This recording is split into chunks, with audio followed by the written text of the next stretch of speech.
Essa é a Bia. Essa também é a Bia. Bia curte dançar. Bia adora cinema. Bia gosta de cantar. Bia se amarra em praia. As duas têm gostos diferentes, mas na hora de estudar elas se encontram na plataforma Gonçalves Dias. Aulas pelo canal do YouTube, dicas pelo Instagram, conteúdos para downloads no site e muito mais. Plataforma Gonçalves Dias. Aprenda onde estiver.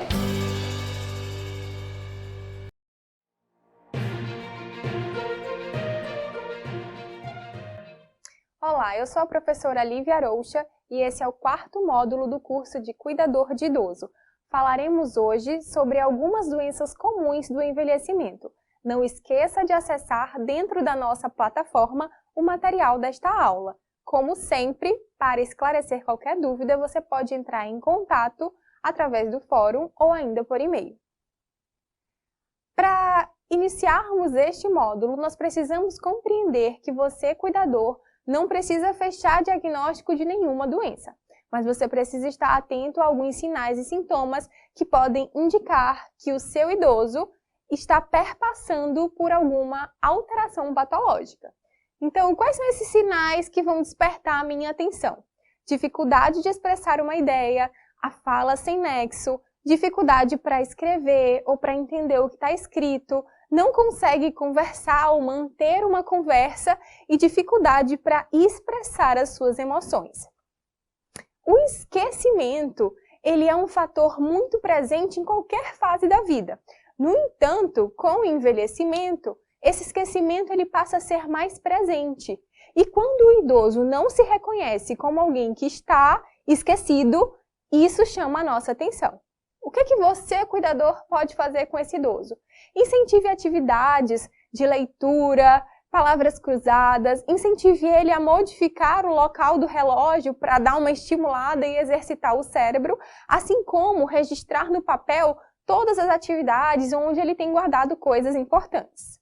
Nós vamos falar agora sobre a demência, que a demência é uma doença muito presente e comum entre os idosos. Ela tem causa desconhecida, mas nós já sabemos que ela causa a morte das células lá no nosso cérebro. E chamamos atenção para essas células cerebrais, por quê? Porque uma vez que elas morrem, elas não se regeneram. Então, vai morrendo e o idoso ele vai tendo cada vez mais perdas significantes. Vamos falar alguns sinais e sintomas da demência.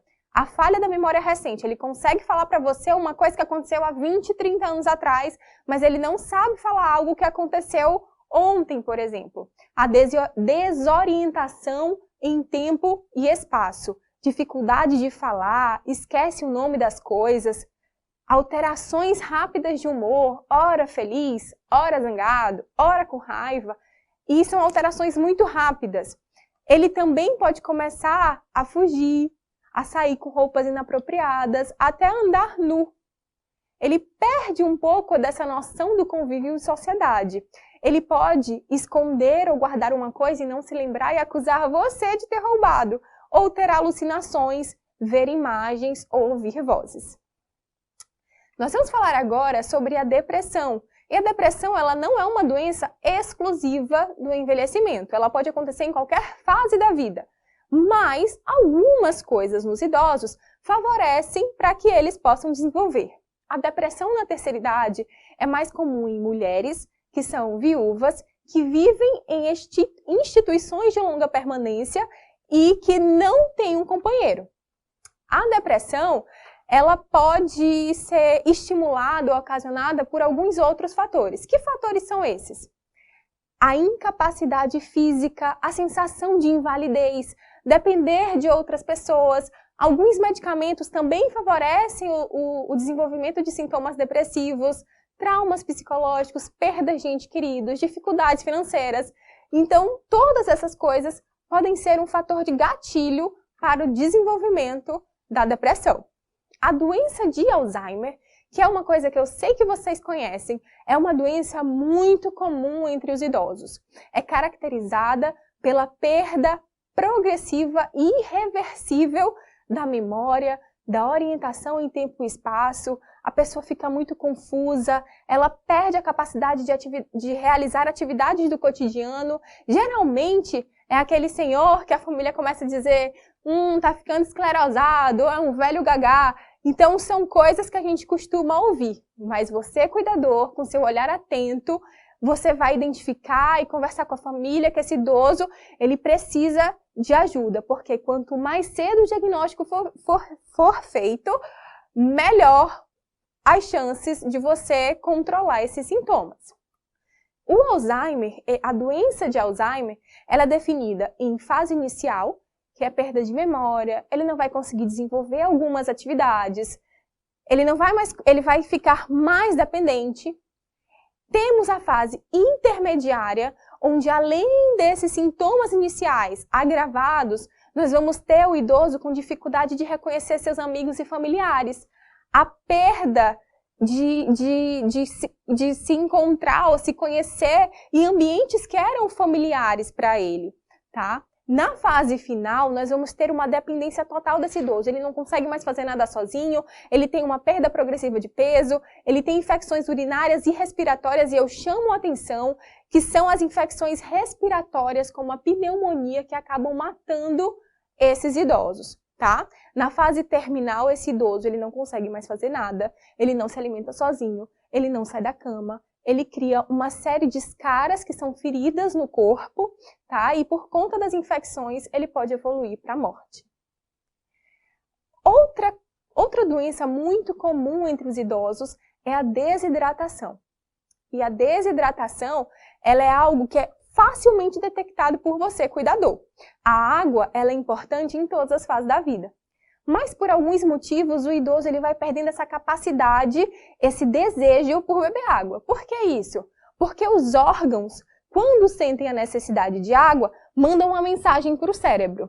Só que esse fluxo, esse canal de comunicação entre órgãos e cérebro fica comprometido com o envelhecimento. Se você passar o dia inteiro sem oferecer água para esse idoso, ele não vai beber água, porque ele não vai sentir sede. Então, você precisa incentivar a ingesta hídrica, seja por suco, água de coco, uma sopa, uma fruta, alimentos que contêm água. Como você pode prestar atenção em sinais e sintomas de desidratação? Um idoso que é muito gemente, tá? Ele vai ficar gemendo, diminuição do volume e o escurecimento da urina. Você vai ter como prestar atenção nessas coisas. Aumento da frequência cardíaca, aumento da frequência respiratória, ele geralmente está mais cansado. Uma piora na agitação psicomotora, ele vai ficar mais apático, mais na dele. Enfim, vai ter mudança no estado geral desse idoso. Então, outra coisa muito importante que você pode ver aí nos slides da sua aula é um teste que a gente faz de turgência da pele. Como é que funciona? Você faz uma pinça na pele desse idoso e o tempo que demorar para essa pele voltar à sua posição normal, quanto mais demora, significa que esse idoso está desidratado, sem água no corpo. Então, fique atento, preste atenção nos sinais e sempre encaminhe ao serviço de saúde. As dúvidas ou comentário que você tiver podem ser tiradas no nosso fórum. Bons estudos e até o próximo e último módulo.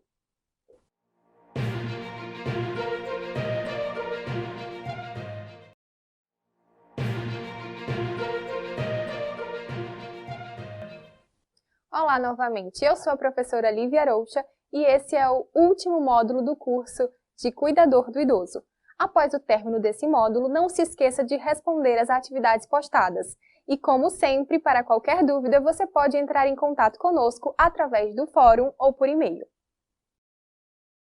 Chegamos no nosso quinto e último módulo, onde trataremos sobre os materiais necessários para a aferição de glicemia capilar e pressão arterial. A grande maioria dos idosos tratados e cuidados por vocês terão hipertensão. A pressão é necessária no nosso corpo porque ela que joga e distribui o sangue do nosso corpo por todas as partes. Então, logicamente, a pressão é muito importante, tá? Vocês vão ver uma tabela onde nós vamos ter os números, tá? de normalidade e anormalidade da pressão arterial. Nós vamos ter a pressão maior, como alguns de vocês devem conhecer, que é a sistólica, e a pressão menor, que chamaremos de pressão diastólica. O que é normal? É uma pressão sistólica que vai até 120 e a diastólica que vai até 80. É o famoso 12/8, que é uma pressão de luxo. É muito difícil nós termos um idoso com a pressão 12/8. O que vai me chamar a atenção para a hipertensão? É uma pressão sistólica que varia de 140 a 159. E uma pressão diastólica que varia de 90 a 99. É o famoso 14/9. Eu achei este resultado na minha aferição de pressão arterial. Eu posso dizer que esse idoso está com pressão alta. E como é que eu preparo da aferição arterial? Então, primeiro, você vai lavar as suas mãos ou higienizar com álcool e vai precisar de todo o seu material, tanto o manguito quanto o estetoscópio. No material de vocês podem acompanhar e visualizar todos esses materiais. Você precisa se certificar que o seu idoso não está com a bexiga cheia, porque isso altera o valor da pressão arterial. Tem que se certificar que ele também não praticou exercícios físicos, não ingeriu bebidas alcoólicas, café ou fumou nos últimos 30 minutos da medida. Você deixa o seu idoso sentado de 5 a 10 minutos, deixa ele calmo, tá? E aí você vai manter o braço dele na altura do coração, tá bom? E aí nós iniciaremos a aferição da pressão para a gente poder ver se esse idoso está hipertenso ou não está hipertenso. Então, agora você que está me assistindo, palpe o seu braço e veja onde na curva do seu braço você sente um pulso pulsar, tá? Essa artéria aqui é chamada de artéria braquial. É bem aqui que você vai colocar o seu estetoscópio. É isso que vai bater no seu estetoscópio e vai fazer você ouvir um tum, tum, tum, tá? Então é esse o barulhinho que você tem que ouvir. Então você vai sentir o pulso no braço para já saber onde você vai colocar o seu estetoscópio. Você vai colocar a braçadeira de modo confortável, de 2 a 3 centímetros de distância, né, dessa braçadeira à curva do braço. Vocês têm imagens aí para acompanhar. Depois, você vai fechar a válvula da bombinha dessa braçadeira e vai iniciar e insuflar essa bomba. O idoso vai sentir essa braçadeira apertar no braço dele. E você está com o esteto e está apertando. Você vai ouvir o pulso bater no seu estetoscópio. No momento em que você para de ouvir o som, você vai parar de insuflar. Você vai começar a abrir a válvula lentamente e olhar para o medidor, para o manômetro que você vai ter. No momento em que você ouve o primeiro som de retorno, é a sua pressão sistólica. E onde você deixa de ouvir o som, é a sua pressão diastólica. E aí você vai ver se esse idoso está 12/8, ou 14/9, ou 15, né, 18/10. E aí essa pressão, você vai ter o valor exato da sua pressão arterial. Falando de glicemia capilar, além do seu idoso, do idoso que você cuida, possivelmente seu idoso hipertenso, ele muito provavelmente também tem diabetes mellitus. E aí, a glicemia serve para a gente ter um controle do açúcar no sangue desse idoso. A gente sabe que o diabetes é uma doença que resulta na falta de insulina ou na incapacidade da insulina trabalhar direito, que é botar o açúcar para dentro dessa célula. Então, nós vamos poder ter um idoso diabético que vai ter hiperglicemia, que é o excesso de açúcar no sangue, tem muito açúcar no sangue. Ou nós podemos ter um idoso que não é diabético, mas que vai ter uma queda de açúcar no sangue. E aí é um idoso que vai ficar pálido, que vai começar a se sentir mal, vai começar a se sentir tonto, fraco, então estejam atentos. Vai ter um quadro no material de vocês que vai mostrar os valores que são normais e os valores que são valores esperados no diabético. Observem a tabela. É normoglicemia, ou seja, estar normal, quando a glicemia em jejum, ou seja, antes de ter comido qualquer coisa, é menor que 100. Mas, se a glicemia em jejum ela é maior ou igual a 126, nós podemos dizer que o indivíduo é diabético. Se o valor da glicemia 2 horas após ele ter comido alguma coisa for menor que 140, o indivíduo está normoglicêmico. Mas, se for igual ou maior a 200, nós podemos dizer que é um indivíduo diabético. Quando vou aferir a glicemia capilar? E como aferir? É habilidade do cuidador? Sim, o próprio idoso pode medir a sua glicemia. Vocês, então, vocês são capacitados para fazer isso, tá bom? O médico vai determinar os horários de aferição dessa glicemia capilar. Mas, se você vê que o idoso está muito agitado, ou está muito apático, ou você soube que ele exagerou no doce naquele dia, ou bebeu muito, você pode ter a iniciativa de verificar o valor da glicemia. Valores muito altos, você vai ter que levar esse idoso a uma emergência, tá? Assim como valores muito baixos. Você pode começar a tratar em casa, dando um suco, uma água com açúcar, mas você tem que ter certeza do valor da glicemia. Então, vocês estão vendo aí a foto de um glicosímetro. E é esse aparelho que vai fazer a aferição do açúcar no sangue. Vamos lá.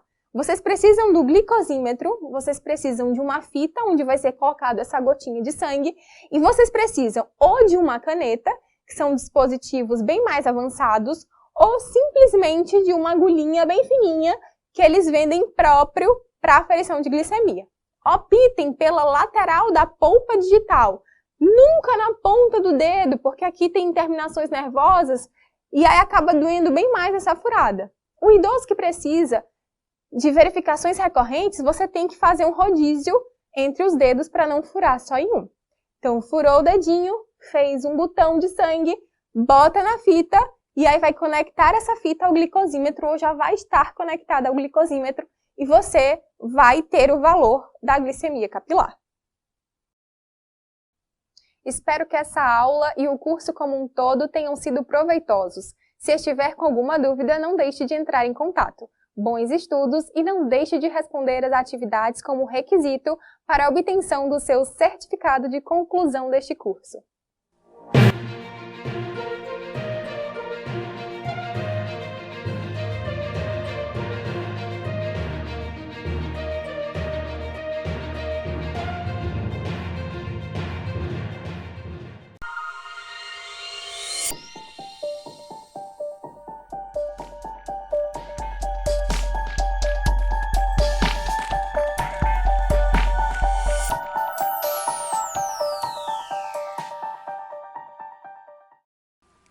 Olá, sou a professora Josana Tourinho. Seja bem-vindo ao segundo módulo do curso de Estética Básica. Neste módulo, vamos continuar falando sobre limpeza de pele. Olá, pessoal! Agora nossa aula vai ser de banho de lua. Nós iniciamos o banho de lua protegendo a pele. Pode ser com óleo de amêndoas, um óleo vegetal, certo? Amêndoas, uva, da sua preferência. Pode ser com parafina também.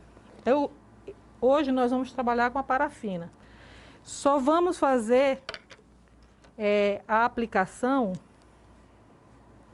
bem generosa, porque ela tem por finalidade proteger a pele da agressão que a água oxigenada e o pó descolorante causam na pele se a gente não proteger. Então, o maior cuidado que a gente tem que ter é cotovelo, certo? Eu vou sempre dobrar o cotovelo, que é para todas as dobrinhas que porventura ela possa vir a ter, fiquem protegidas. Vou aplicar a parte interna do braço, axila. Eu não posso ter pena desse produto, certo? Ele tem que ficar bem coberta. Mão, dedo, tudo. Pronto. Depois que a gente faz a aplicação da proteção, essa é a parte da proteção, aí a gente vai preparar a mistura com o pó descolorante e a água oxigenada. Por que que eu não fiz isso antes? Porque ele perde a ação. A gente precisa fazer na hora da aplicação. Bom, agora é a hora da misturinha, certo? Nós vamos colocar no caso, o dobro de pó para a metade de água oxigenada. É 2:1, certo? A medida é 2:1. Então, eu vou colocando aos poucos. Como vocês viram no nosso material, esse pozinho que fica no ambiente, ele faz mal para a gente, certo? Por isso, sempre que for fazer esse trabalho, você precisa fazer com máscara para não ter problema respiratório depois. Precisa diluir bem.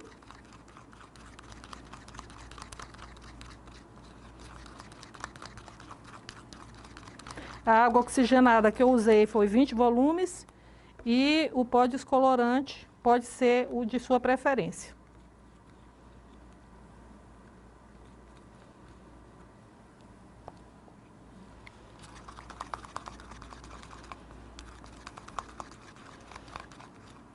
Uma vez feita a mistura, essa aqui é suficiente para o corpo dela todo. Eu posso fazer a aplicação com pincel, mas também posso fazer com a luva. Na hora de aplicar, olha, eu aplico assim, misturando bem. Mas depois que eu aplico, eu vou ter o cuidado de pentear o pelo. Por quê? Porque senão depois ele vai ficar todo assanhado. Aí o aspecto não fica muito legal. Esse preparado, ele também é bom para clarear a virilha e a axila, certo? Então, quando completar os 15 minutos, a gente verifica onde tem pelo, se já clareou.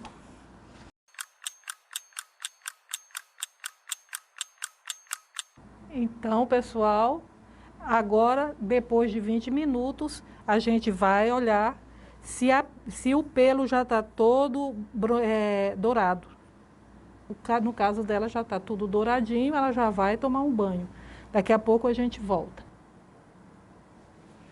Agora nós vamos fazer a esfoliação. Eu já coloquei o esfoliante aqui na minha mão, certo? É importante a gente fazer a esfoliação sempre com luvas. Por quê?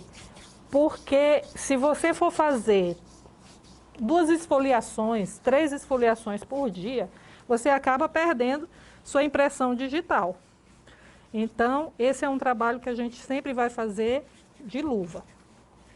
Mas não perde nada a sensibilidade do cliente, certo? Importante o posicionamento. Senão você, quando terminar o trabalho, você está mais cansada do que satisfeita, né? Então,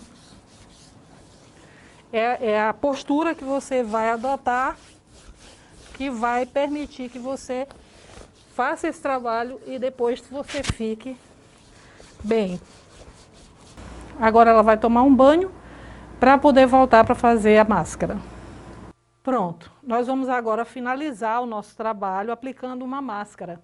Essa máscara ela fica na pele durante 20 minutos. Ela pode ser a máscara de argila verde, por exemplo, se eu quiser desintoxicar. Pode ser a máscara de argila rosa, se eu quiser hidratar.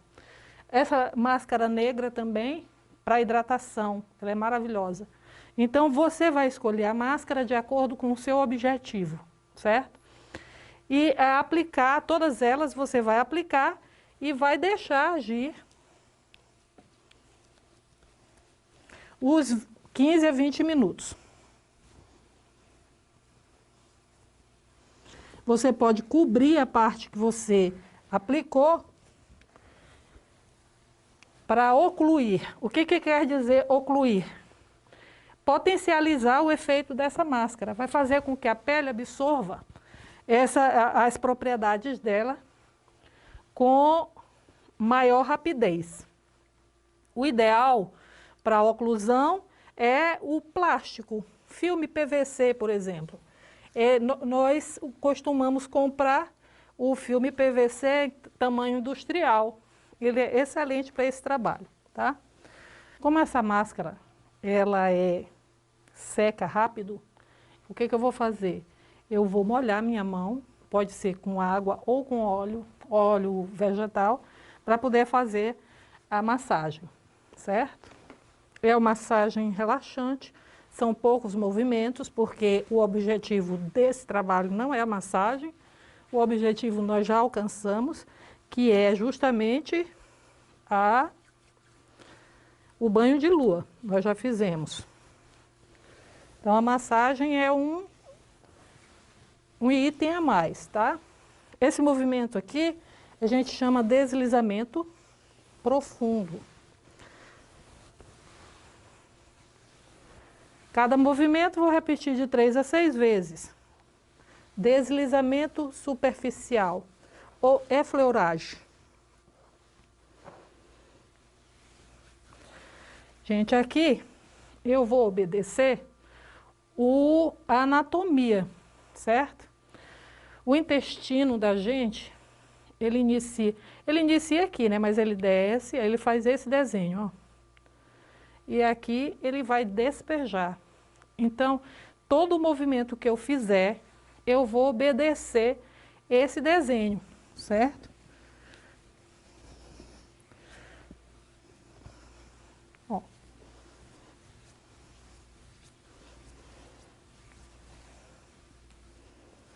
Eu trago para cá. Isso aqui vai ajudar o movimento peristáltico. Ela vai ter maior facilidade de funcionamento no intestino, certo? Outro movimento. 3 movimentos, eu finalizo aqui e vou para os braços. Bom, gente, muito obrigada. Espero que essa aula e o curso como um todo tenham sido proveitosos. Caso tenha alguma dúvida, não deixe de entrar em contato. Bons estudos e não deixe de responder às atividades como requisito para a obtenção do seu certificado de conclusão.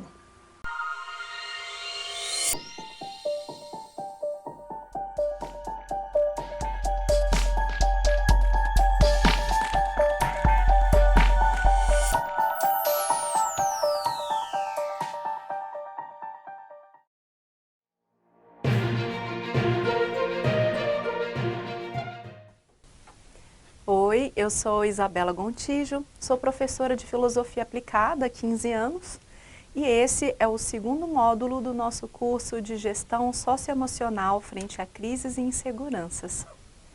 Bom, na aula passada nós falamos a respeito das crises, o que elas são, e as crises elas são naturais, elas fazem parte do processo cíclico de momentos desagradáveis e agradáveis da vida.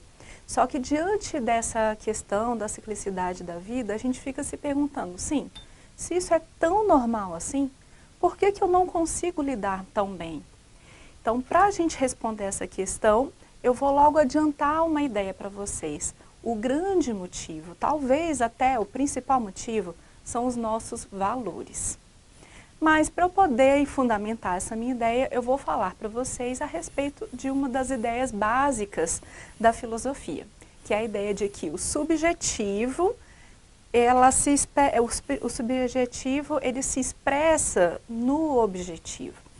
O que isso significa? Significa que todas as coisas que nós fazemos no nosso dia a dia, na prática, são motivadas pelas nossas ideias, sentimentos e valores. Inclusive, eu até comentei um pouquinho para vocês na última aula, no primeiro módulo, não é verdade?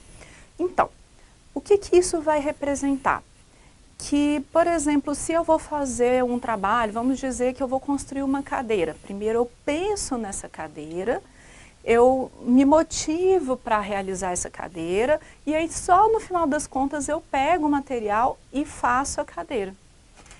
Agora, olha como entender muito bem isso na nossa vida pode mudar todo o nosso posicionamento diante da vida, porque eu posso pensar de uma maneira invertida. O que isso quer dizer? Isso quer dizer que quando eu olho um acontecimento do dia a dia, eu posso entender que através daquele acontecimento eu consigo ver quais são os valores que eu possuo, que tem por trás.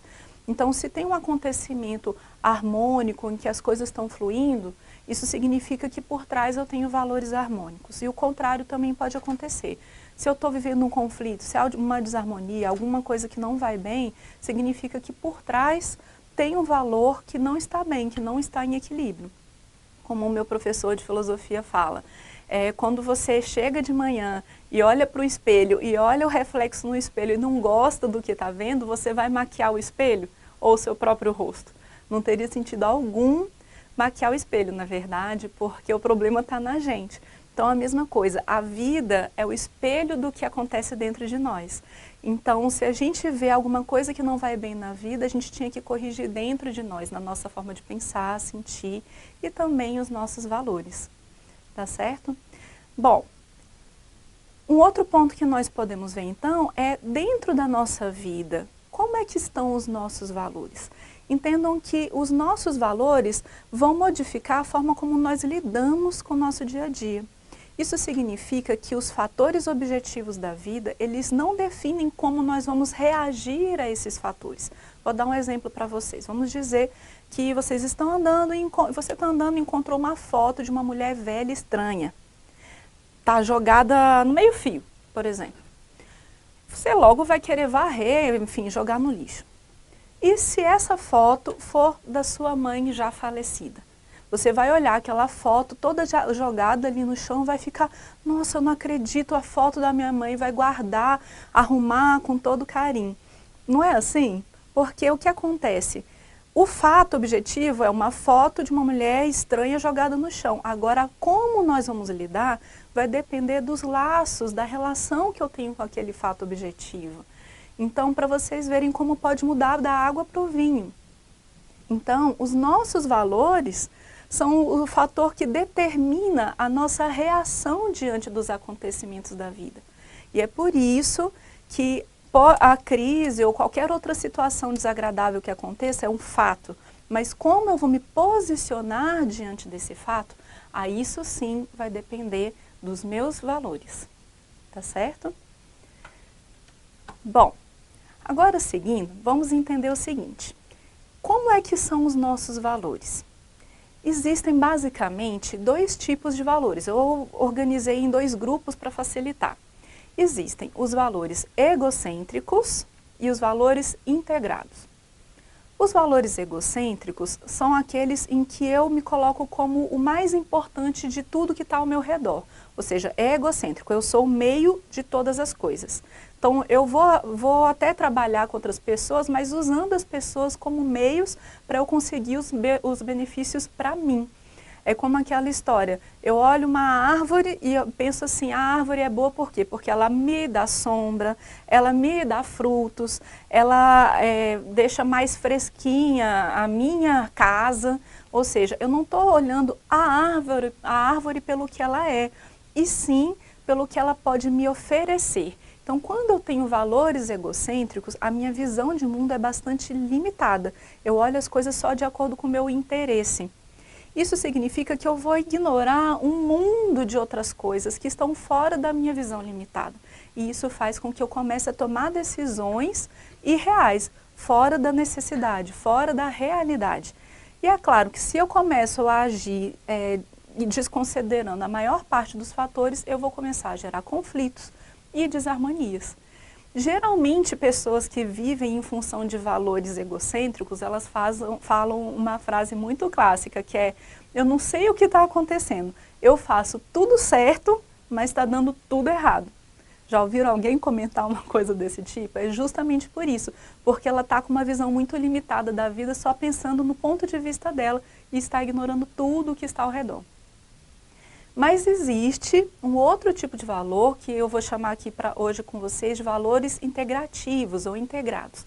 É o tipo de valor onde eu me considero como parte da natureza, eu sou parte do todo. Então, quando eu entendo que eu faço parte do todo, eu não fico olhando as coisas de acordo com o meu interesse, eu me interesso pelas coisas, eu quero ver as coisas em si. Então, quando eu conheço uma pessoa, eu não fico vendo, ela combina comigo, eu quero conhecer aquele universo que é aquele ser humano diante de mim. Eu quero ver todas as nuances, eu gosto de penetrar na realidade, enxergar cada vez mais. É claro que eu vou cometer erros, é sim, nós somos pessoas normais, nós temos defeitos e qualidades e vamos cometer erros. Mas quando a gente tem um valor integrado, a gente procura, primeiro, a gente acaba tendo uma postura mais realista diante da vida. E por compreender mais da vida, das suas nuances, eu consigo ter uma postura mais também harmonizadora. Então, vão acontecer as crises, mas eu vou entender o porquê delas acontecerem. E ainda vai ter um terceiro fator. Quando a gente tem valores integrados, a gente consegue olhar a vida muito além dos meus limites, como eu disse para vocês. Então eu consigo olhar a vida como um todo, tanto no tempo quanto no espaço. Então é aquela coisa que a gente fala, amplie a sua visão, você não é o centro do universo. Então imagina, na sua história de vida, o que representa esse momento? Na história da humanidade, será que isso não aconteceu tantas outras vezes? Será que não dá para aprender? E é interessante que se a gente ouve as histórias de pessoas mais velhas e a gente ouve elas falando, poxa, aconteceu aquela situação horrível na minha vida, uma tragédia, mas foi aquela tragédia que me deu ferramentas para eu crescer. Por conta daquilo, eu melhorei, eu sou uma pessoa muito mais experiente, mais madura. Então, repara, uma visão mais madura de mundo e de vida. E através dessa visão, eu começo a perceber que esses movimentos de momentos difíceis e momentos fáceis, eles realmente são somente nuances, mas começa a perceber que existem coisas que importam muito mais, que são os nossos aprendizados como pessoas. Então, essa visão integrativa dá para a gente uma possibilidade muito importante na nossa vida, que é de entender a vida em profundidade. E não se afetar tanto pelas perdas, porque a gente sabe que faz parte de um ciclo natural. E aí a gente vai ter aquela conquista tão ansiada, que é o motivo de todo esse curso, que é conseguir ser feliz e se realizar e ficar bem em um momento onde as coisas não estão do jeito que eu desejo. Por quê? Porque eu entendo que a vida ela tem um fluxo, ela é natural, e eu estou muito além disso. Bom, agora, o próximo passo é o que nós vamos ver na aula seguinte, no terceiro módulo, que é como eu vou conseguir, então, desenvolver esses valores integrativos. Então, muito obrigada por me assistir até agora. Deem uma olhada aí abaixo, eu vou conversar com vocês no fórum e nos vemos na próxima aula. Bons estudos!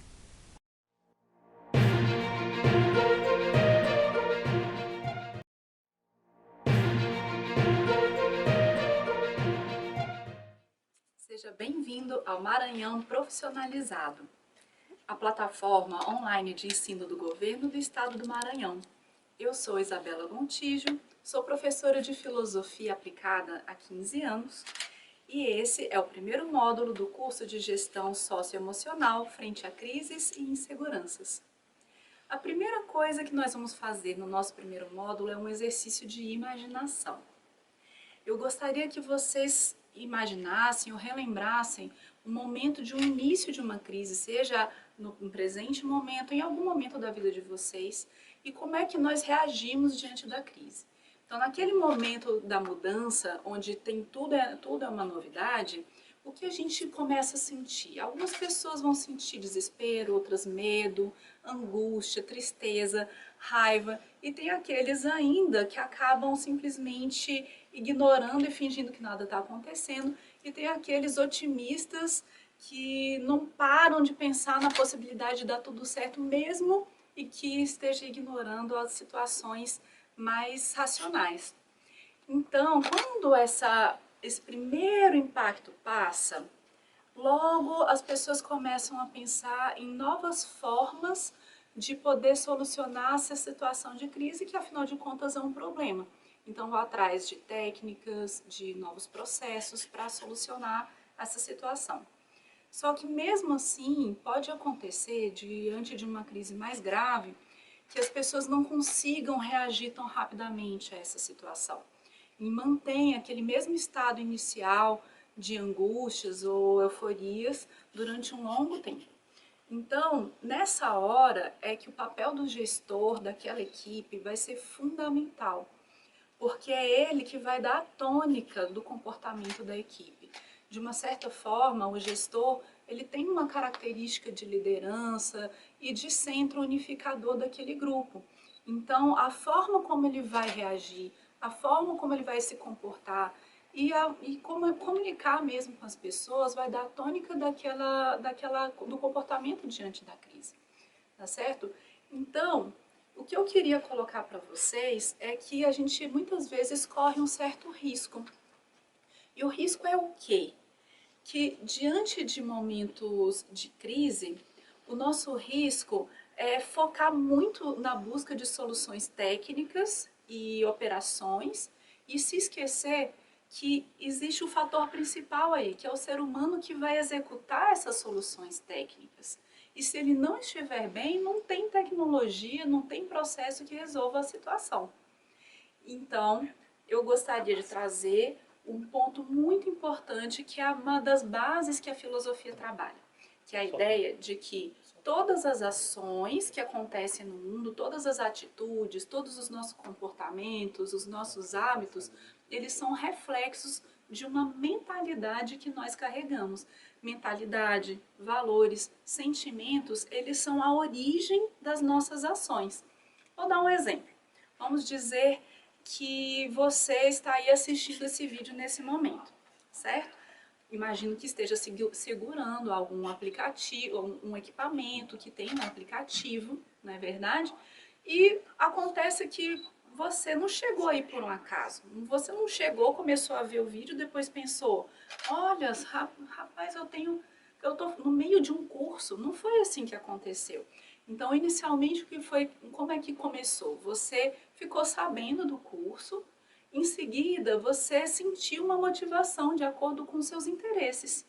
E depois desses interesses é que você foi e decidiu começar o curso, sentou, pegou o equipamento e começou a trabalhar. Bom, então, uma vez que a gente entende essa relação das ideias, sentimentos e valores como sendo a fonte das nossas ações, imaginem que se nós pudermos modificar e transformar positivamente esses elementos, todas as nossas soluções, que nós já temos muitas para o mundo, vão ser viáveis. Então, qual que é a nossa proposta?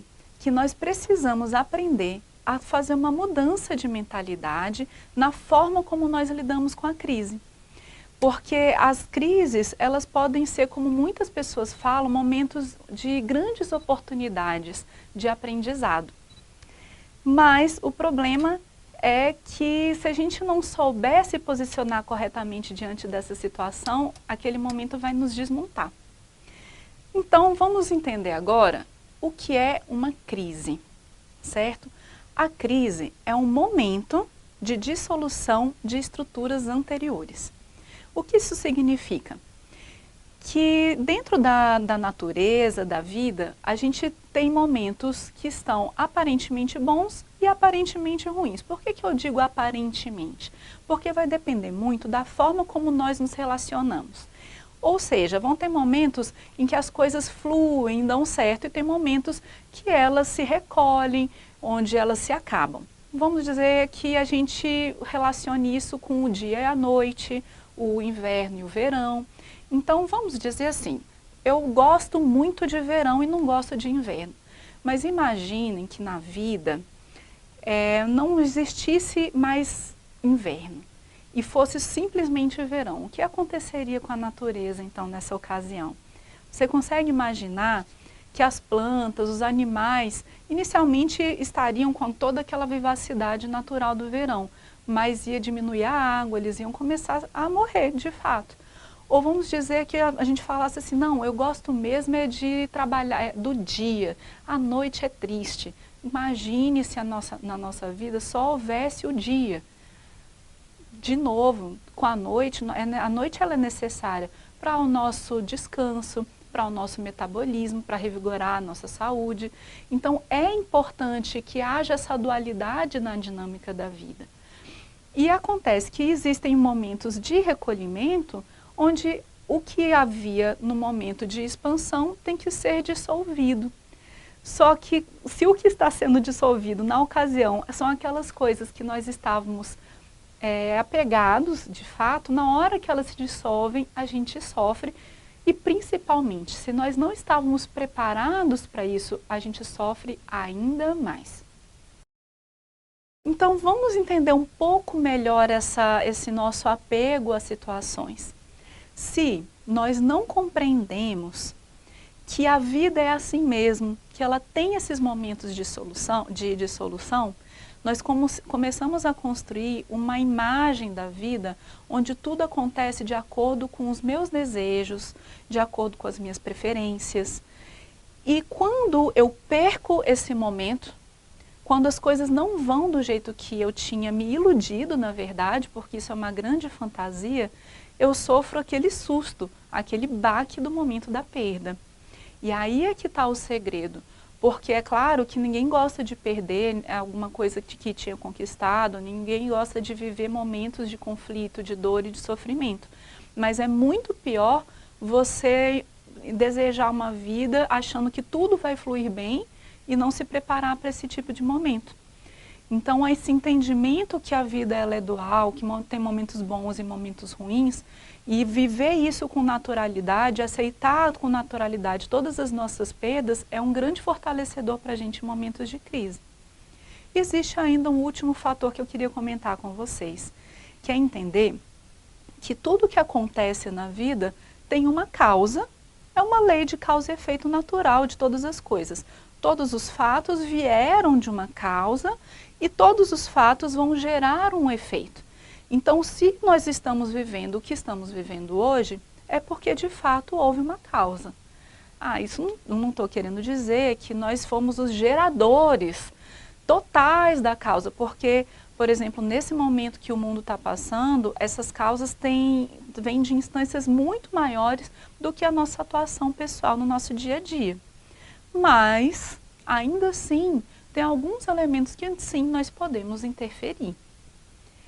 Então, quando a gente entende que nós somos responsáveis por alguns elementos da nossa vida, nós começamos a sair de uma posição de vítima e começamos a assumir uma postura de responsabilidade. E dentro do âmbito das nossas ações, nós podemos mudar muito as nossas atitudes. Bom, agora, o que nos resta saber é por que é que nós não sabemos lidar com momentos de crise.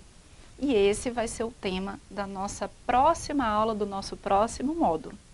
Então, espero que essa aula tenha sido proveitosa. Se você tiver alguma dúvida, pode falar comigo no fórum. Bons estudos!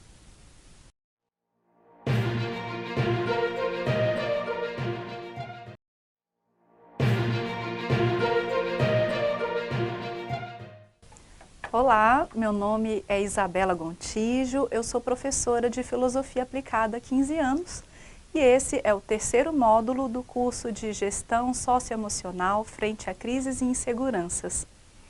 Bom, vamos fazer uma pequena recapitulação das últimas aulas. Nós já falamos a respeito do que é uma crise, que as crises elas fazem parte da vida, elas são naturais. Nós também falamos que a forma como nós reagimos às crises depende dos nossos valores.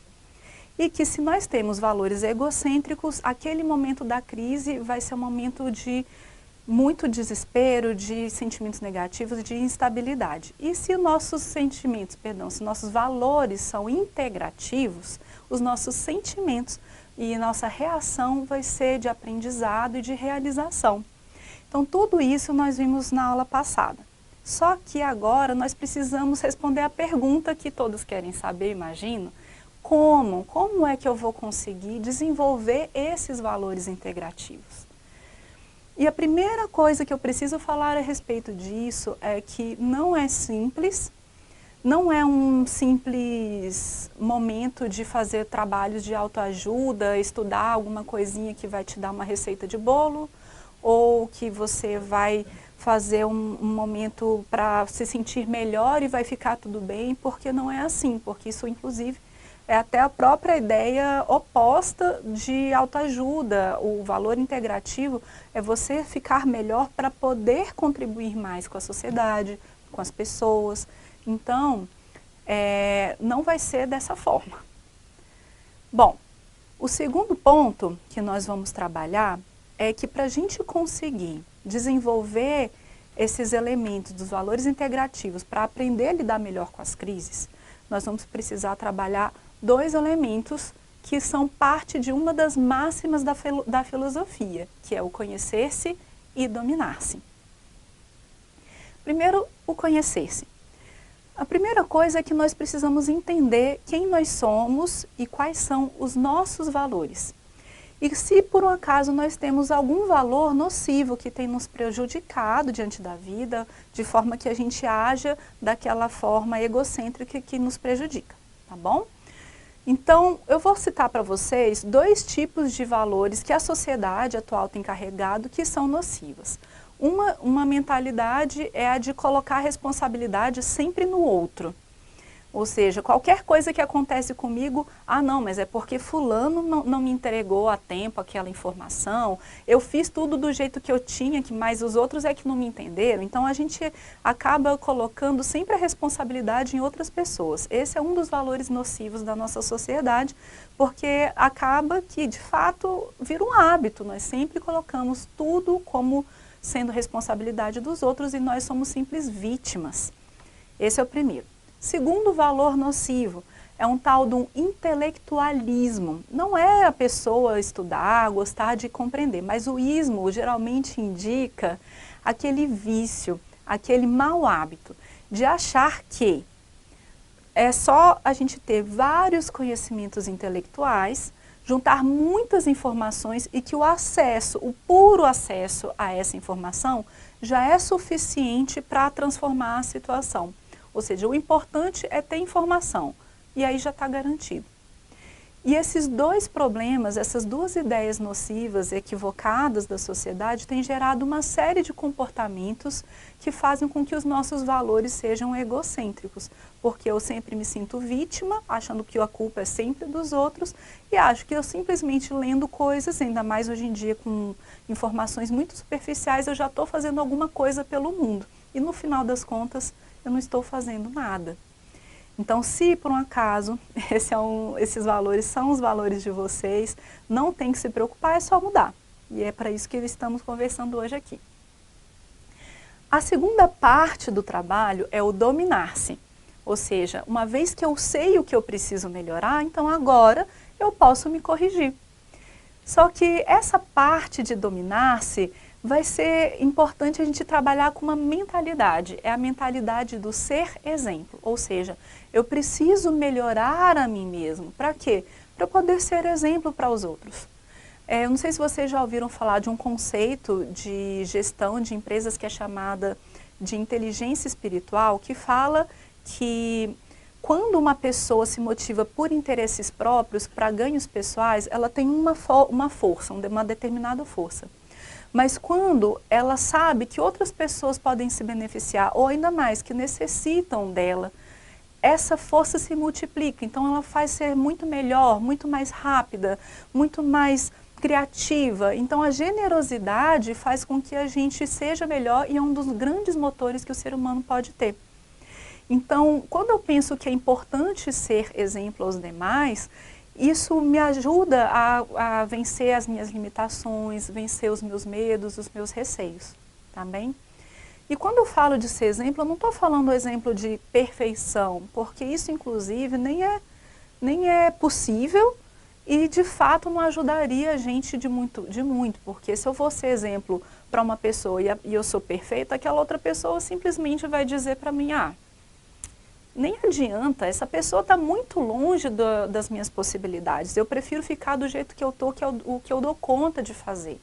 Então, quando eu digo que é importante nós sermos exemplos, é exemplo de esforço, exemplo de luta, de acreditar em uma ideia boa, de uma ideia útil e estar sempre procurando se aperfeiçoar.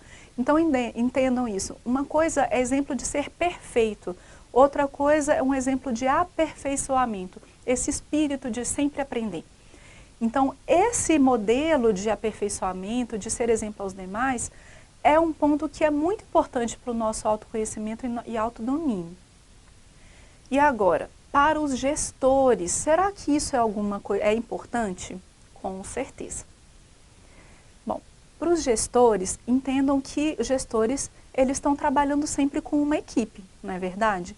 E se ele conseguir ser exemplo para essa equipe, ele vai conseguir ter alguns benefícios para essa equipe que são muito importantes.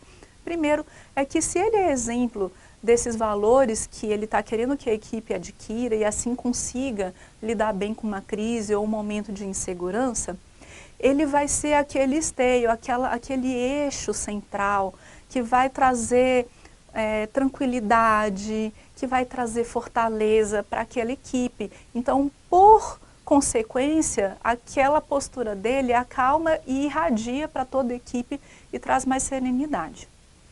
Um outro elemento que é bem útil também quando a gente trabalha essa ideia de ser exemplo é a ideia de que nós conseguimos ter mais autoridade moral quando somos exemplo.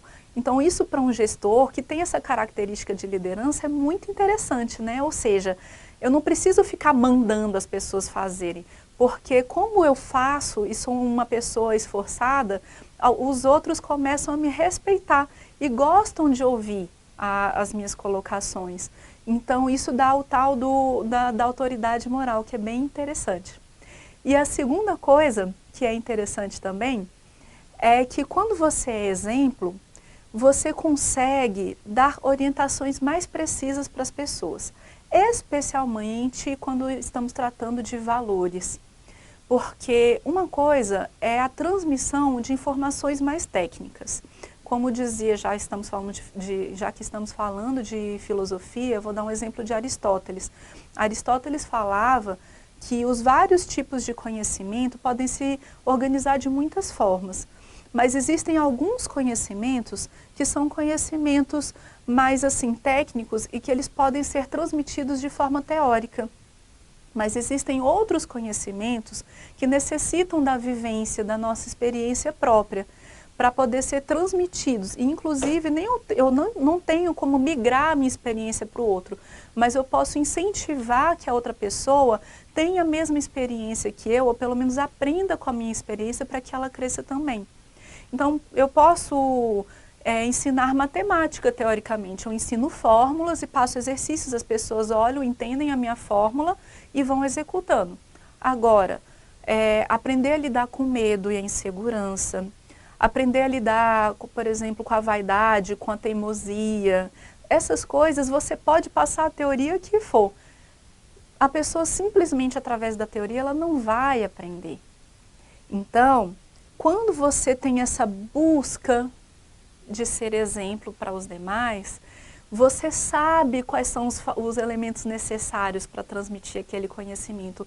Então, na hora que você vai conversar com a pessoa, você passou por aquilo, então você compreende as nuances, as delicadezas das emoções, dos pensamentos que passam pela cabeça.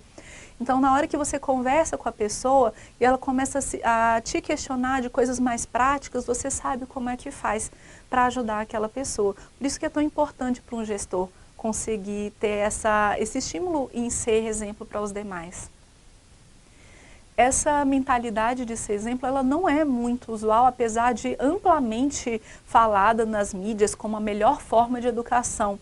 Porque, de uma forma geral, a gente está muito habituado a educar e a comandar não, mas instruir as pessoas e liderar através de técnicas e métodos. Mas lembrando de novo, as motivações humanas estão dentro e não existe técnica que seja mais forte do que uma pessoa que entende e quer fazer aquilo porque ela gosta daquela ideia, né? Então, por isso é muito importante para os gestores terem essa ideia de ser exemplo. Bom, exemplo de quê? Então, eu vou sugerir a vocês algumas ideias que são importantes para vocês irem desenvolvendo. Por exemplo, saber lidar com medo, dominar a ansiedade, aprender a ter poder sobre as circunstâncias, agir por dever e gostar de ser útil aos demais. E assim a lista é muito grande, mas em momentos de crise eu acredito que essas aptidões, essas habilidades socioemocionais, elas vão ser bastante úteis. De uma certa forma, eu não tenho como abordar todas, mas eu vou selecionar para o próximo módulo o medo do futuro, porque eu acredito que é um dos medos mais importantes que nós temos vivido na atualidade. Então, eu vejo vocês na próxima aula, peço que comentem e tirem suas dúvidas no fórum e bons estudos. Até mais!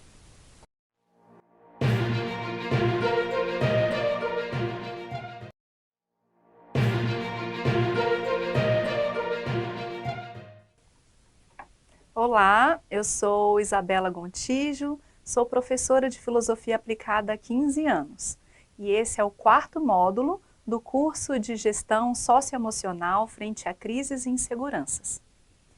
Hoje nós vamos falar a respeito do medo do futuro, mas vamos começar com uma pequena recapitulação dos módulos anteriores.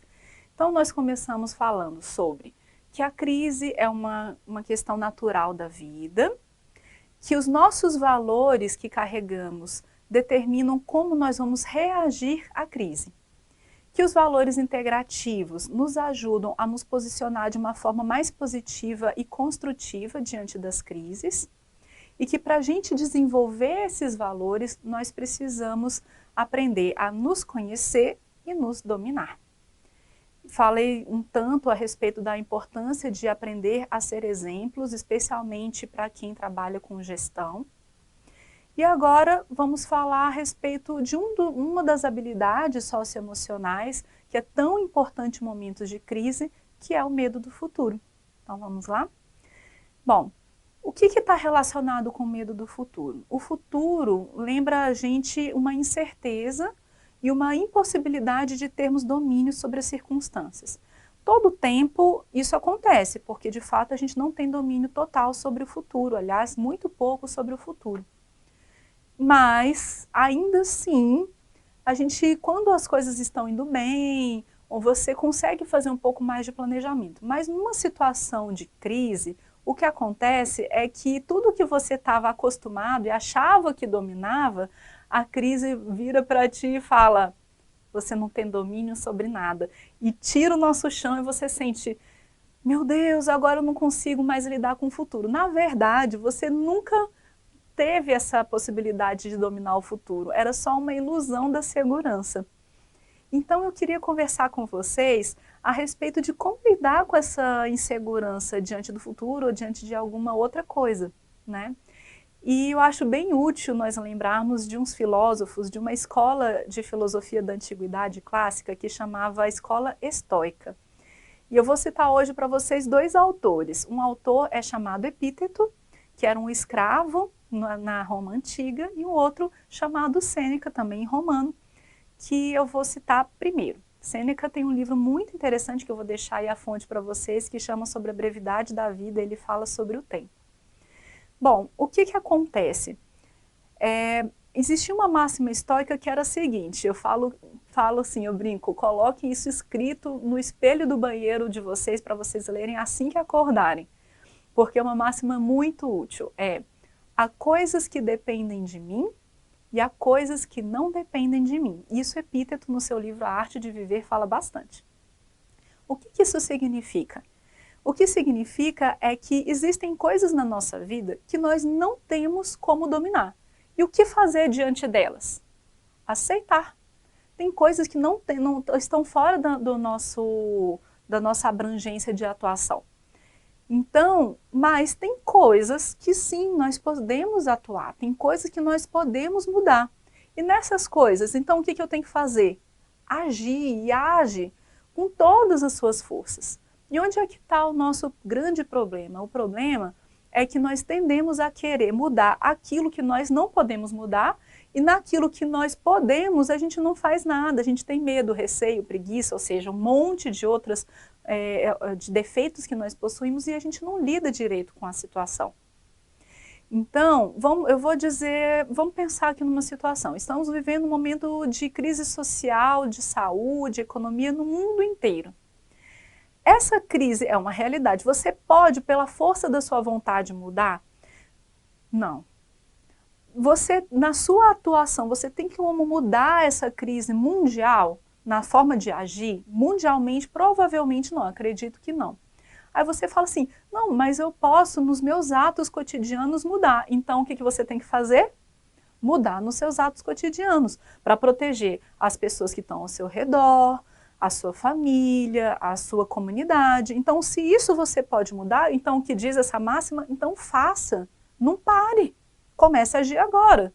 E aquelas coisas que você gostaria de mudar, mas não pode. Aí o que a gente faz? Ai, mas eu queria que passasse logo essa crise. Isso é uma ilusão, desgasta a sua psique e simplesmente só vai fazer com que o tempo passe muito mais lento.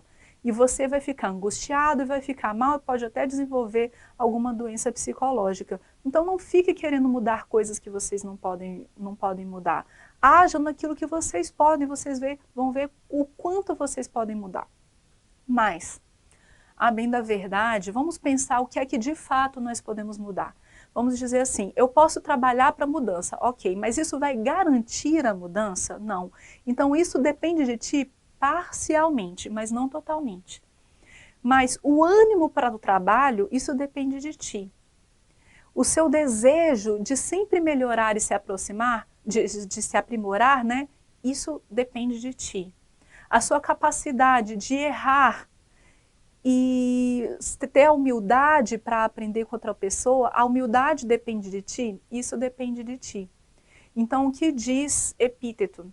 Que no final das contas, tudo bem que a gente ter disciplina, ter ritmo, isso tudo depende da gente, em parte, mas tem muitos fatores das outras pessoas, da sociedade, que acabam influenciando e podem, inclusive, anular todo o seu esforço. Mas o que a gente sente dentro, os nossos sentimentos, os nossos pensamentos, os nossos valores, esses ninguém pode tirar da gente.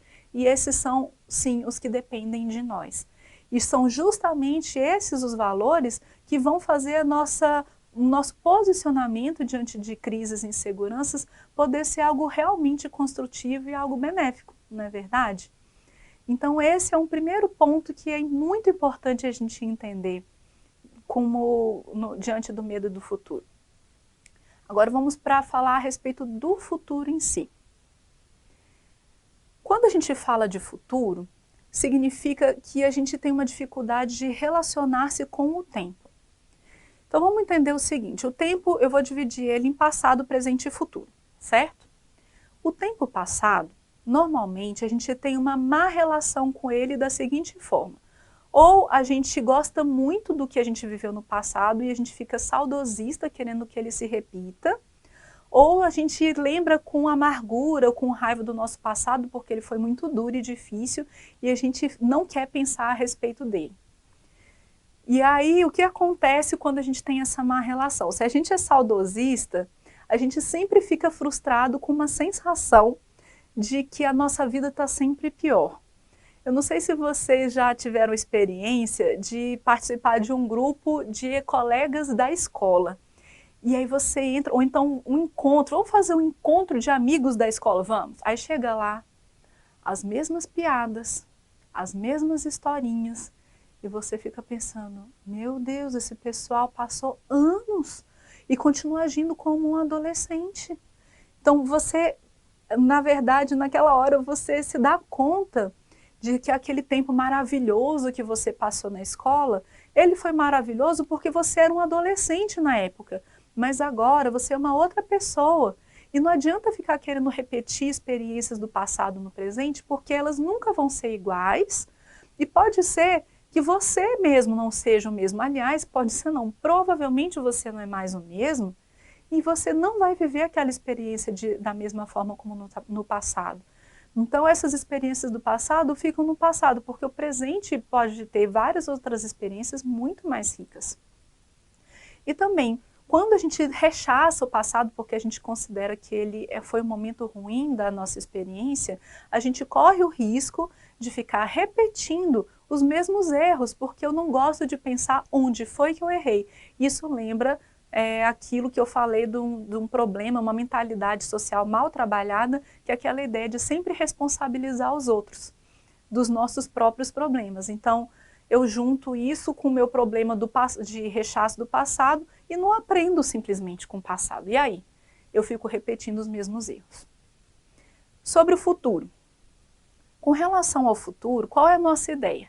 A gente sempre fica imaginando um futuro onde as coisas todas vão dar certo. Isso também não é muito bom, porque eu fico imaginando quando eu conquistar aquele meu emprego desejado, quando eu conseguir ganhar o dinheiro que eu gostaria de ganhar, quando eu viajar para tal lugar, quando a minha família for assim, quando eu encontrar a pessoa amada. Então a gente fica planejando um futuro onde tudo vai ficar muito bom e agradável. E aí a gente olha para o nosso presente e tem aquela sensação de perda e inclusive gera ansiedade, porque você fica olhando assim, nossa, eu estou muito distante de onde eu quero chegar. Então o momento presente fica sempre ruim em vista de um futuro que você fica fantasiando que gostaria que ele fosse daquela forma. E o pior ainda é que se o tempo vai passando e você não vai realizando aquilo que você sonha, você vai se sentindo cada vez uma pessoa mais infeliz, porque você vai juntar fracasso em cima de fracasso. Eu gosto até de fazer um pequeno exercício com essa ideia do futuro. É entender o seguinte, que o futuro é a consequência do presente. Então, se você quer saber como é que você vai viver no futuro, é só você se olhar agora como você está vivendo e amplia. Imagina isso ampliando. Esse vai ser o seu futuro. Simplesmente assim. Então, se você não gosta dessa ideia, onde é que você tem que começar a atuar? No presente.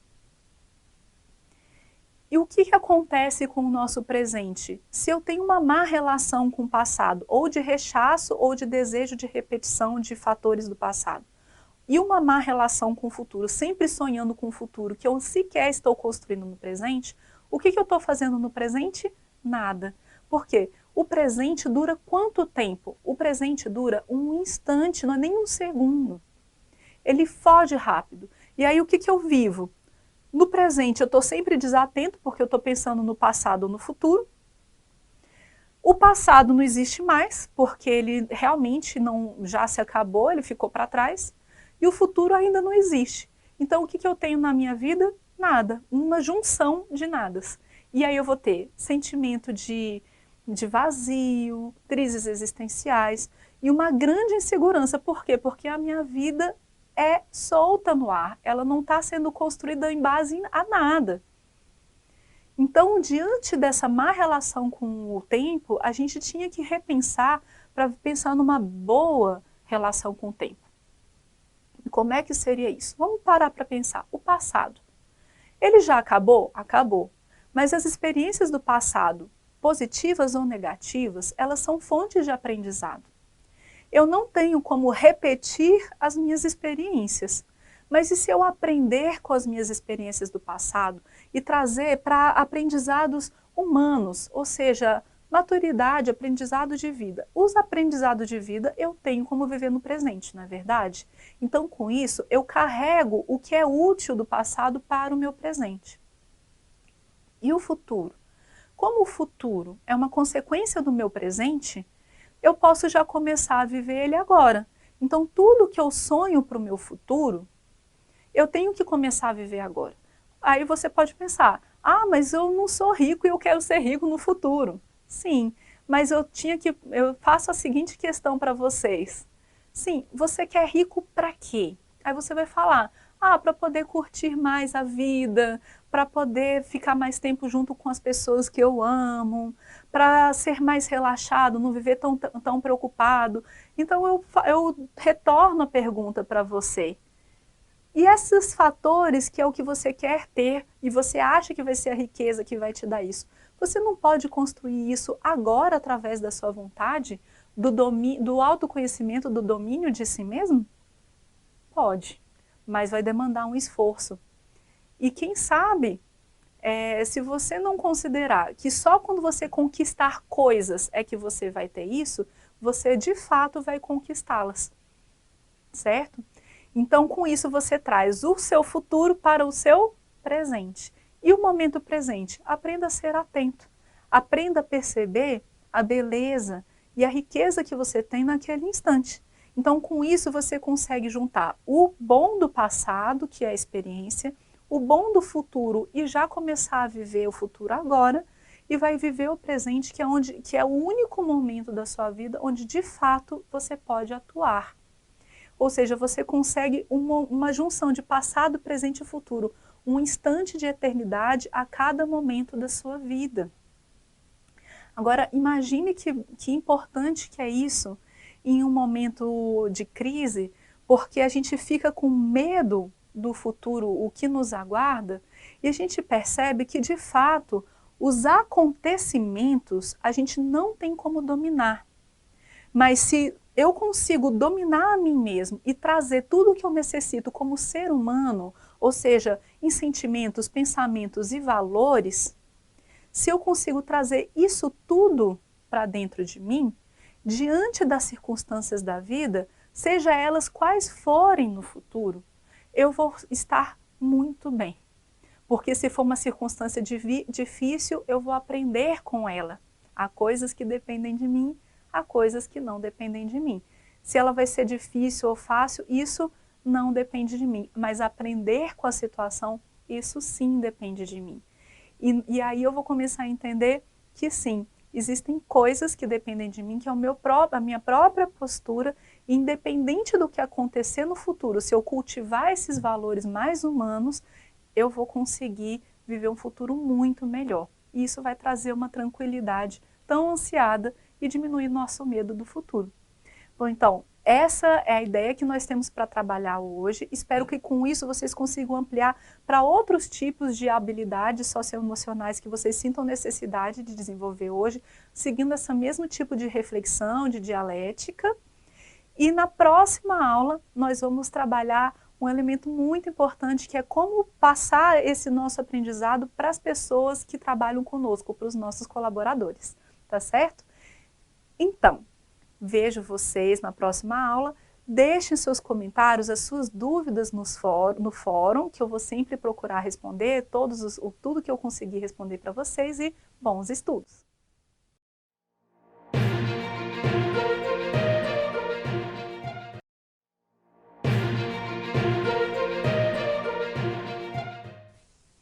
Olá, eu sou Isabela Gontijo, sou professora de Filosofia Aplicada há 15 anos e esse é o 5º e último módulo do nosso curso de Gestão Socioemocional frente a Crises e Inseguranças. Vamos fazer uma recapitulação das outras aulas? Bom, então primeiro começamos a falar que as crises elas são naturais e que diante das crises a forma como nós reagimos a elas depende dos nossos valores. E que se nós cultivamos valores integrativos, a reação vai ser uma reação positiva que nos agrega.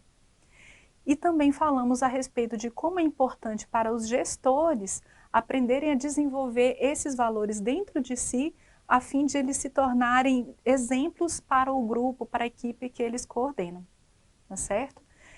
Enfim, então agora, depois que a gente já trabalhou a ideia do gestor trazer a sua própria formação, ele precisa fazer isso com a equipe, passar isso para as outras pessoas. E aí vamos trabalhar como é que vai ser esse contato com a equipe, como é que vai ser essa abordagem com as pessoas da sua equipe dentro de um momento de segurança.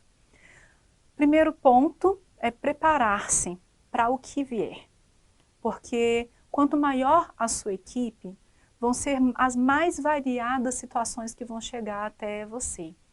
E isso é muito importante você considerar, porque muito provavelmente as demandas, as dificuldades não vão ser as mesmas que você vive na sua prática cotidiana. Mas isso não é motivo para temer, porque o mais importante nesse momento vai ser estar aberto a escutar e entender bem a realidade da outra pessoa. E aí vamos juntar as pecinhas. Olha, se você está trabalhando, vivenciar esses valores mais integrativos, você vai começar a perceber que as experiências que a outra pessoa vive, apesar das situações, os fatos serem muito diferentes, o que se passa dentro da gente, dentro do ser humano, dessa pessoa humana, não é tão diferente de uma pessoa para outra. Eu gosto de contar uma história nesse caso. Uma vez eu vi uma entrevista com aquela jornalista Glória Maria, que viaja o mundo inteiro, e ela, uma vez sendo entrevistada, perguntaram para ela: Glória Maria, de todas as coisas que você aprendeu em suas viagens, qual foi a mais importante? E a resposta foi: todo ser humano é um só. O ser humano é um só, não importa o lugar do mundo. E ela contou que ela chegou nessa conclusão uma vez que ela estava fazendo uma viagem ao Tibete. E no Tibete, conversando com uma senhora idosa no alto dos Himalaias, ela ficou ouvindo a conversa dessa senhora, falando sobre a família, os anseios, as inseguranças, e ela se deu conta, são os mesmos anseios, inseguranças e buscas sobre a vida que eu tenho, e de todas e quaisquer pessoas que eu encontrei ao redor do mundo, em todos esses países que eu vi. E ela chegou a essa conclusão. O ser humano tem um aspecto externo que é muito variado. De fato, todos nós somos únicos, somos diferentes. E essa é a riqueza do mundo, como diria Platão, do mundo manifestado. Mas nós temos uma essência humana que nos interliga. Essa essência que está para além de qualquer diferença de condições, de vida, enfim, as diferenças externas que nós temos. Então, se nós temos contato com essa nossa essência interna, ao conversar com uma outra pessoa da nossa equipe, que vai ter uma outra realidade prática diferente, nós vamos poder dar respostas para elas também, baseada na nossa experiência interna, porque ela vai compartilhar disso. Então, esse ponto é muito importante. Só que para você conseguir chegar nesse nível de conexão, um aspecto muito importante a ser trabalhado é aprender a escutar. Parece uma habilidade simples, é fácil para mim falar isso para vocês, escute a pessoa que você está conversando, mas não é tão fácil fazer. Nós vivemos em um mundo muito barulhento, lotado de informações e opiniões para todos os lados. A nossa mente não se cala. E nós temos uma tendência muito forte à autoafirmação. Geralmente, por conta dos nossos valores egocêntricos, que realmente a gente carrega, não tem como não ter nenhum deles, a todo instante a nossa tendência é querer mostrar o que eu sei, as minhas ideias, as minhas opiniões. Então, quando uma pessoa está conversando comigo, qual que vai ser a minha tendência? Ela começa a falar uma frase e eu imediatamente, enquanto ela já está falando a segunda parte da frase, eu já estou argumentando mentalmente qual vai ser a minha resposta fantástica que eu vou dar para ela naquele momento. Então a gente não para ouvir a pessoa. E essa escuta ativa, ou seja, querer verdadeiramente escutar a pessoa é fundamental na hora de ajudar uma equipe em momentos de crises.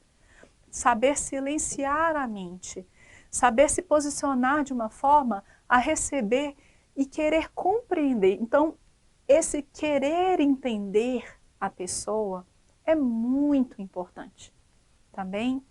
Então, eu gostaria que vocês fizessem uma autoobservação para ver se não tem alguma dessas características negativas que podem estar te atrapalhando na comunicação com a sua equipe. Vou fazer uma listinha para vocês refletirem durante a semana. Primeiro, a indiferença.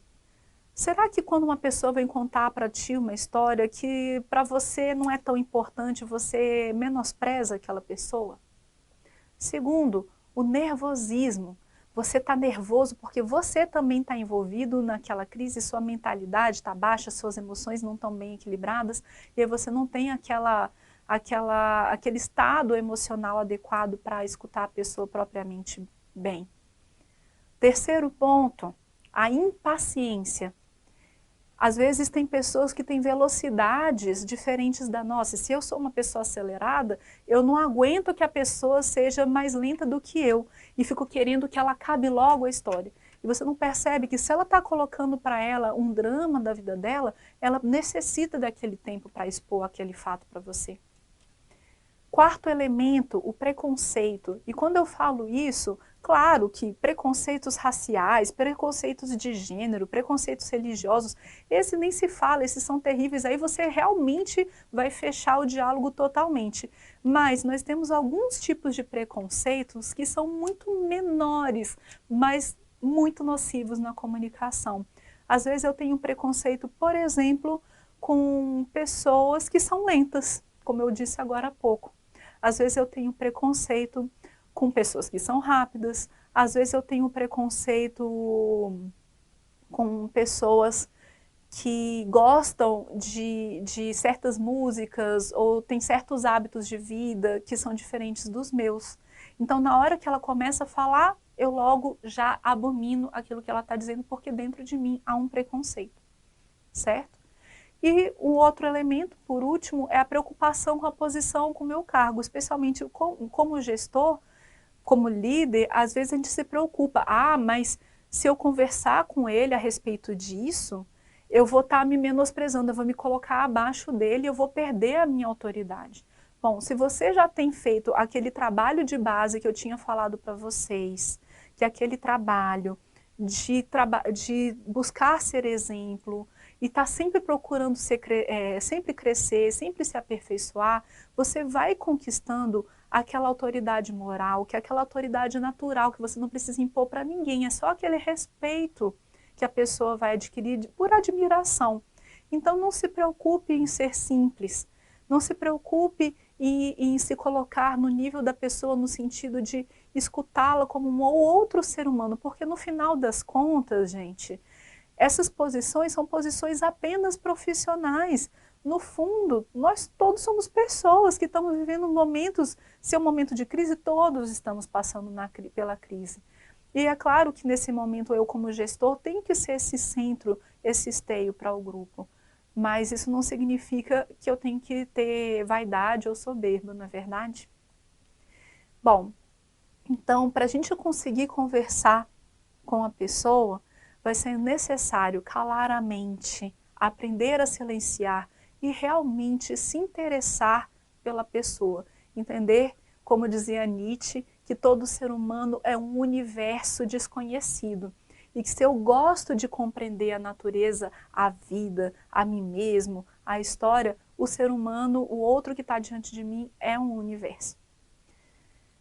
Vamos falar sobre o outro ponto a respeito de como trabalhar com a sua equipe, certo? O primeiro ponto, e esse segundo ponto, aliás, vai ser ajudar a encontrar respostas para as questões das pessoas. Como é que a gente encontra respostas? Eu vou contar uma história para vocês, que eu aprendi quando eu comecei a estudar filosofia. Imaginem que você está perdido no meio de uma floresta.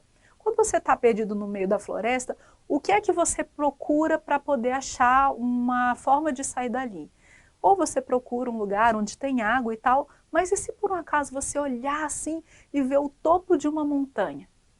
Logo, lógico que você vai para lá. Por quê? Porque na hora que você vai saindo da floresta densa e vai subindo na montanha, a sua visão que antes estava sendo barrada pelos galhos, pelos troncos, que você enxergava mal 2 ou 3 metros na sua frente, à medida que você vai subindo na montanha, você começa a ampliar a sua visão.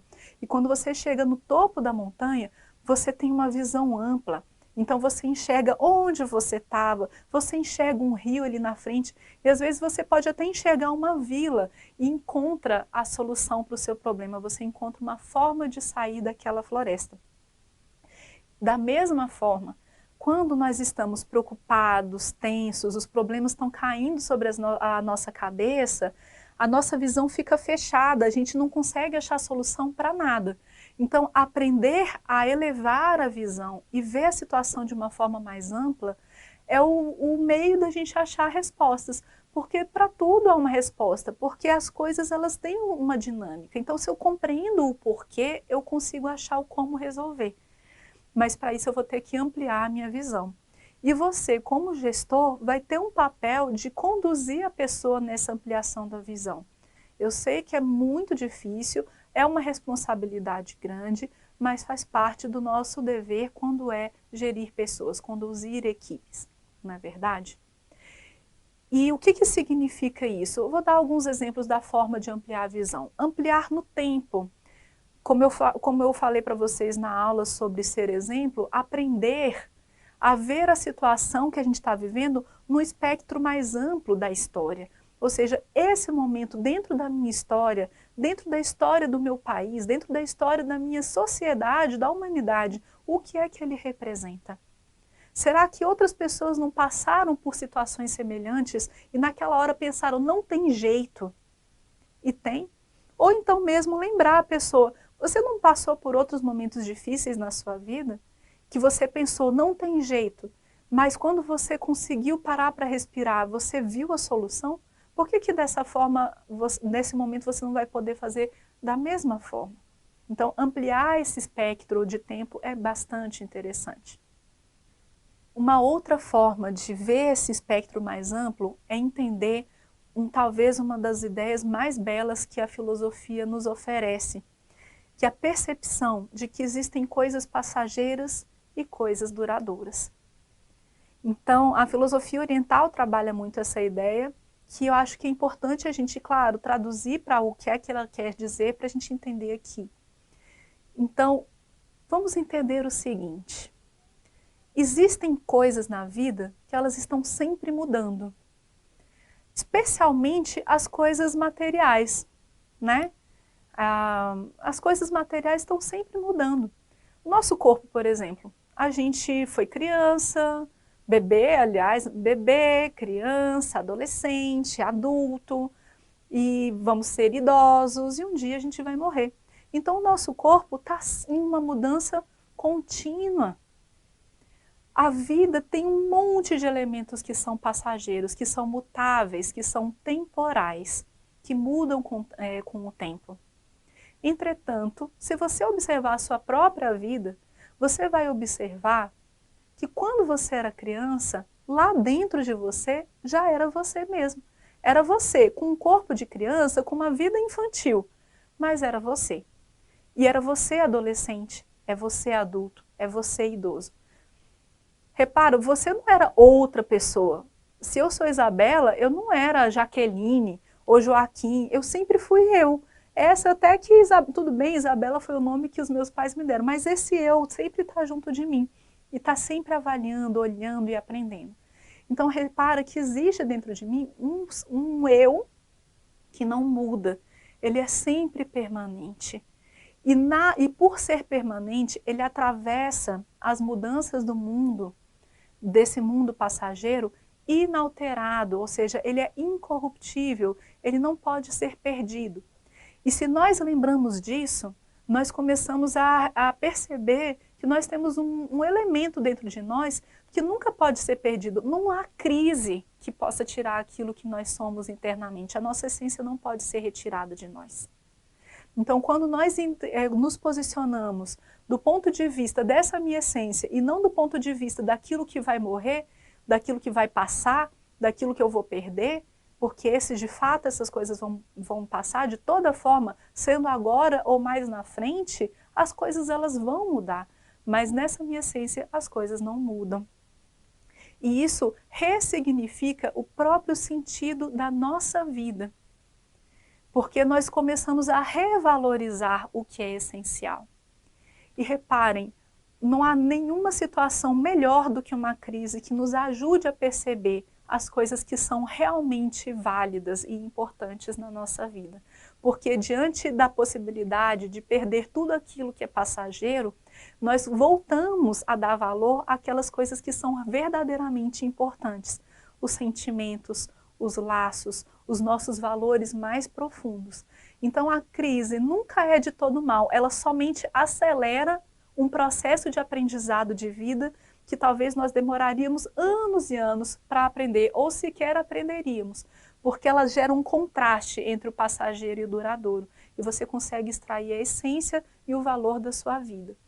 Inclusive, eu peço a vocês um esforço de que mantenham todos os aprendizados de momentos de crise dentro da memória de vocês, porque todos os momentos passam. Os momentos bons passam, mas os ruins também. E quando uma crise passa, a nossa tendência é relaxar e voltar a ser aquilo que nós éramos antes. E se diante de uma crise eu aprendo a reencontrar a minha essência e revalorizar os sentimentos e os laços e os valores humanos que nos tornam cada vez mais humanizados, esse é um tesouro que eu posso carregar para o resto da vida e ser útil para mim e para toda a minha sociedade. Então, aproveitem esse momento para sermos úteis, não só profissionalmente, mas também como seres humanos, porque as profissões mudam, mas nós não, a nossa essência não. E assim, terminamos o nosso curso de gestão socioemocional frente a crises e inseguranças. Eu espero que a aula e o curso tenham sido proveitosos. Se vocês tiverem alguma dúvida, entrem em contato lá no fórum comigo que eu vou respondê-los. Bons estudos e lembrem-se que existe uma atividade para vocês fixarem os aprendizados, respondam essas atividades e essas atividades, inclusive, são um requisito para receber o certificado de conclusão do nosso curso. Muito obrigada e bons estudos!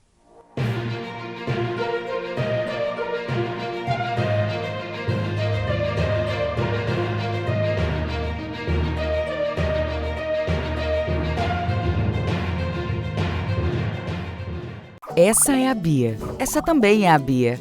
Bia curte dançar. Bia adora cinema. Bia gosta de cantar. Bia se amarra em praia. As duas têm gostos diferentes, mas na hora de estudar elas se encontram na plataforma Gonçalves Dias. Aulas pelo canal do YouTube, dicas pelo Instagram, conteúdos para downloads no site e muito mais. Plataforma Gonçalves Dias. Aprenda onde estiver.